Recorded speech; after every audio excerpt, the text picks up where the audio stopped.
Apa Bapak minta dari saya? Iya, Bapak tadi mendapat laporan dari Pak Risno, ada yang terjadi denganmu pada saat jam pelajaran. Beliau ada yang bisa Bapak bantu.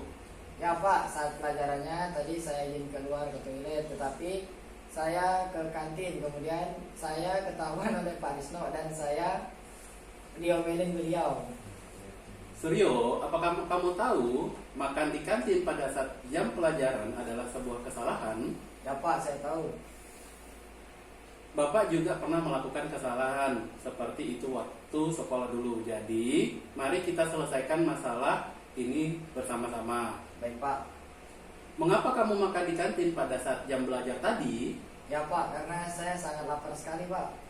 Oke Suryo, Bapak tahu pasti kamu sangat ingin makan karena lapar. Namun, yang kamu lakukan tadi sangat merugikan dirimu sendiri dan orang lain.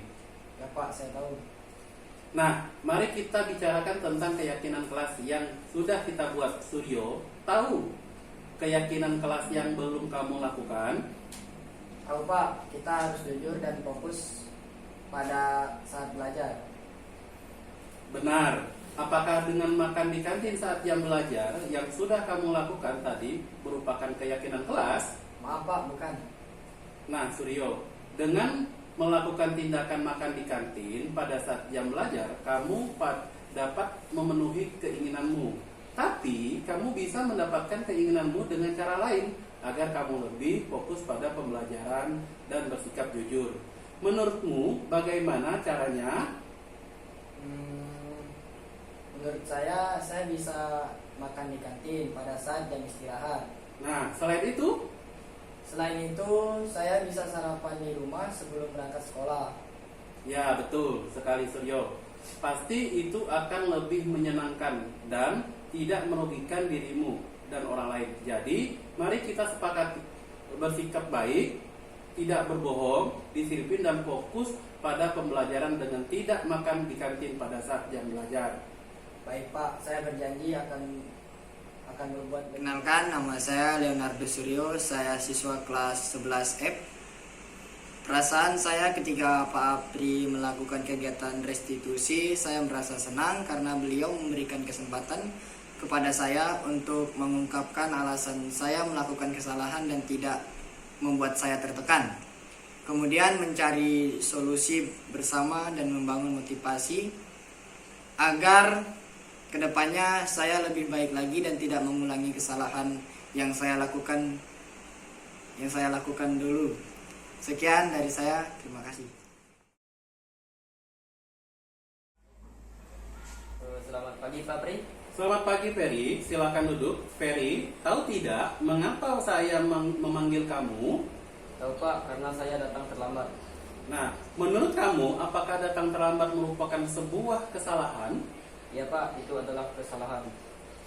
Nah, perlu kamu tahu bahwa dulu Bapak itu juga pernah melakukan kesalahan seperti itu. Baiklah, kita akan menyelesaikan permasalahan ini bersama-sama. Ya Pak.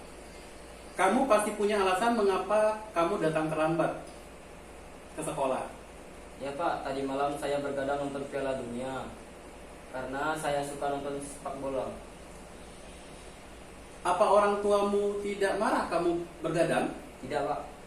Ya, memang nonton bola di kafe itu asik, tapi jika kamu menonton sampai larut malam, itu akan merugikan dirimu sendiri. Masih ingat keyakinan kelas yang kita buat di awal? Masih Pak. Coba sebutkan. Datang tepat waktu pada saat jam pelajaran dimulai dan sudah rapi di tempat masing-masing. Nah, Ferry, sudah tahu apakah keyakinan kelas itu harus dilaksanakan? Ya Pak. Apa yang kamu lakukan supaya bisa menyelesaikan keyakinan kelas dengan baik ini? Saya tidak akan nonton TV dan bergadang sampai larut malam. Lagi Pak, supaya datang ke sekolah tepat pada waktunya. Oke Ferry, Bapak harap kamu tidak mengulangi lagi. Ya Pak, saya berjanji. Oke, jadi jangan sampai mengulangi Nama saya lagi. Ferry saya siswa kelas 12F. Perasaan saya ketika Pak Apri melakukan kegiatan restitusi, Saya merasa senang karena beliau memberikan kesempatan kepada saya untuk mengungkapkan alasan saya melakukan kesalahan dan tidak membuat saya tertekan. Kemudian mencari solusi bersama dan membantu motivasi saya untuk lebih baik lagi. Sekian dari saya, terima kasih.